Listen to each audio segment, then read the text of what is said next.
اعوذ باللہ من الشیطان الرجیم بسم اللہ الرحمن الرحیم یسألک اہل الکتاب ان تنزل علیہم کتاب من السماء۔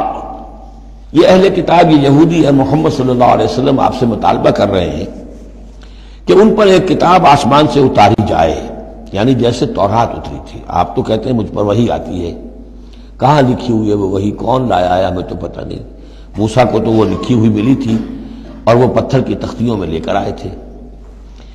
یسألک اہل الکتاب ان تنزل علیہم کتاب من السماء فقد سألوا موسیٰ اکبر من ذلک۔ تو اے نبی آپ فکر نہ کریں، ان کی پرواہ نہ کریں، انہوں نے، ان کے آباء و اجداد نے موسیٰ سے اس سے بھی بڑھ کر مطالبے کیے تھے۔ فقالوا ارنا اللہ جہرۃ، یاد کرو کہ وہ اللہ سے، انہوں نے تو یہ مطالبہ بھی کیا تھا کہ ہمیں دکھاؤ اللہ کو عیاناً، ہم خود دیکھنا چاہتے ہیں۔ فاخذتهم الصاعقۃ بظلمهم، تو ان کی اس گناہ کی پاداش میں انہیں ایک کڑک نے آ پکڑا تھا۔ ثم اتخذوا العجل من بعد ما جاءتهم البینات، پھر یہ کہ ان لوگوں کی ناہنجاری کا یہ بھی اندازہ کرو کہ جبکہ واضح نشانیاں ان کے پاس آ چکی تھی، 9 معجزے حضرت موسیٰ کے وہ دیکھ چکے تھے، پھر بھی انہوں نے بچڑے کی برسے شروع کر دی۔ فعفونا عن ذلک، ہم نے ان تمام چیزوں سے درگزر کیا۔ وآتینا موسیٰ سلطان مبین، اور ہم نے موسیٰ کو غلبہ عطا کیا، واضح غلبہ، فرعون اور اس کے علاوہ لشکر کو ان کی نگاہوں کے سامنے غرق کر دیا۔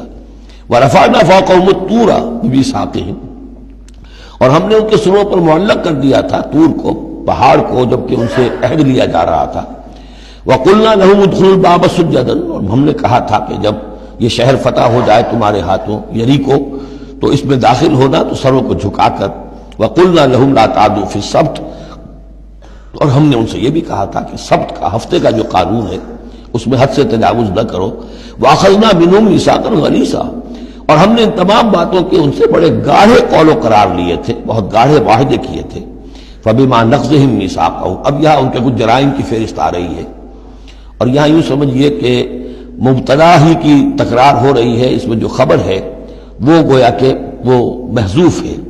یوں پہلے اگر سمجھ لیں گے تو بات یوں بنے گی، فَبِمَا نَقْضِهِمْ مِيثَاقَهُمْ لَعَنَّاهُمْ، تو انہوں نے جو ہمارے میثاق کو توڑا اور توڑتے رہے، جو بھی وعدے کیے تھے، ہم نے ان پر لعنت کر دی بس۔ لیکن یہ لعناہم اتنی واضح بات تھی کہ اس کو کہنے کی ضرورت نہیں آئی، بلکہ اور ان کے جرائم کی فہرست بیان ہو رہی ہے۔ فَبِمَا نَقْضِهِمْ مِيثَاقَهُمْ وَكُفْرِهِمْ بِآيَاتِ اللَّهِ، اللہ کے آیات کے انکار کے سبب سے، وَقَتْلِهِمُ الْأَنبِيَاءَ بِغَيْرِ حَقٍّ، اور ان کا انبیاء کا قتل کر دینا بغیر حق۔ وَقَوْلِهِمْ قُلُوبُنَا غُلْفٌ، اور ان کے اس کہنے کی پاداش میں کہ ہمارے دل تو غلافوں میں بند ہیں۔ بل طبع اللہ علیہا بکفرہم، بلکہ حقیقت یہ ہے کہ اللہ نے ان کے اوپر مہر کر دی ہے ان کے کفر کے باعث۔ فلا یؤمنون الا قلیلا، ہاں واقعتاً اب وہ ایمان نہیں لائیں گے مگر بہت ہی شاذ۔ وبکفرہم وقولہم علی مریم بہتانا عظیما، اور بسبب ان کے اس کفر کے جو انہوں نے کیا اور جو انہوں نے مریم پر ایک بہتان عظیم لگایا، حضرت مریم سلام علیہا پر بہتان یہ لگایا کہ یہ زنا کیا ہے، اور یہ یوسف نجار کا بیٹا ہے یہ مسیح۔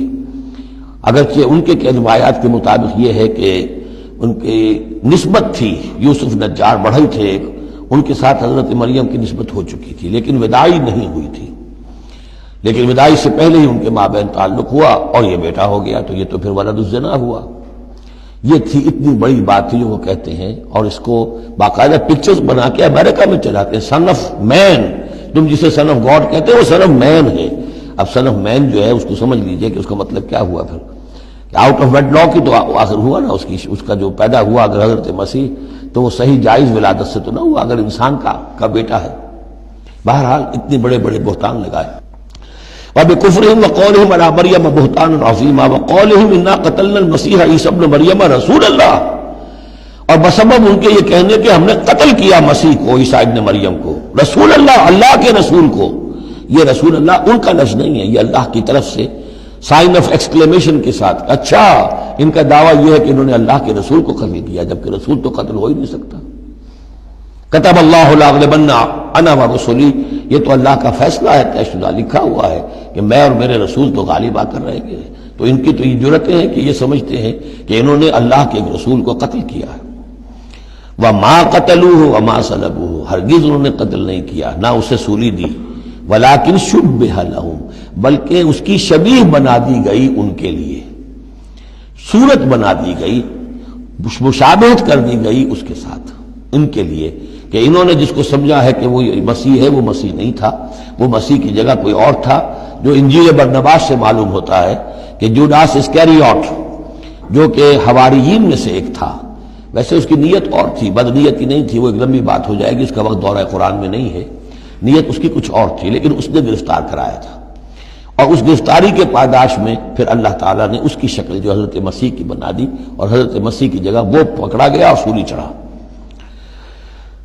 وما قتلوه وما صلبوه ولكن شبه لهم وان الذين اختلفوا فيه لفي شك منه، اور جو لوگ اس کے بارے میں اختلاف میں پڑے ہوئے ہیں وہ شکوک و شبہات میں ہیں، انہیں خود پتہ نہیں کہ ہوا کیا، کیسے ہوا۔ ما لهم به من علم، ان کے پاس اس کے ضمن میں کوئی علم نہیں ہے، الا اتباع الظن، سوائے اس کے کہ اٹکل پچو کے تیر چلاتے ہیں۔ وما قتلوه یقینا، یہ بات یقینی ہے کہ اسے قتل نہیں کیا گیا، وہ قتل نہیں ہوا، وہ صلیب نہیں دیا گیا علیہ الصلوۃ والسلام، بل رفع اللہ الیہ، بلکہ اللہ نے اسے اٹھا لیا اپنی طرف، وکان اللہ عزیزا حکیما، اور اللہ تعالی زبردست ہے، کمال حکمت والا۔ اس کی تفصیل میں آپ کو پہلے بتا چکا ہوں کہ کیا شکل پیش آئی تھی اس باغ میں جہاں حضرت مسیح اپنے حواریین کے ساتھ روپوش تھے، جو کہ تفصیل انجیل برنباس میں ہے۔ وَإِن مِّنْ أَهْلِ الْكِتَابِ إِلَّا لَيُؤْمِنَنَّ بِهِ قَبْلَ مَوْتِهِ، اور نہیں رہے گا اہل کتاب میں سے کوئی بھی مگر اس پر ایمان لا کر رہے گا اس کی موت سے قبل، یعنی حضرت مسیح مرے نہیں ہیں، زندہ ہیں، وہ دوبارہ آئیں گے، اور دوبارہ جب آئیں گے تو اہل کتاب میں سے کوئی شخص نہیں رہے گا جو ان پر ایمان نہ لے آئے۔ وَيَوْمَ الْقِيَامَةِ يَكُونُ عَلَيْهِمْ شَهِيدًا، اور قیامت کے دن وہی ان کے خلاف گواہ بن کر کھڑا ہوگا۔ یہ خلاف گواہی وہی آ گئی جو ہم نے پڑھا تھا 41ویں آیت میں، فَكَيْفَ إِذَا جِئْنَا مِن كُلِّ أُمَّةٍ بِشَهِيدٍ وَجِئْنَا بِكَ عَلَىٰ هَٰؤُلَاءِ شَهِيدًا، ہر نبی کو اپنی قوم کے خلاف گواہی دینی، لہذا حضرت مسیح علیہ السلام اپنی اس قوم، اپنی امت کے خلاف گواہی دیں گے۔ صدق اللہ العظیم۔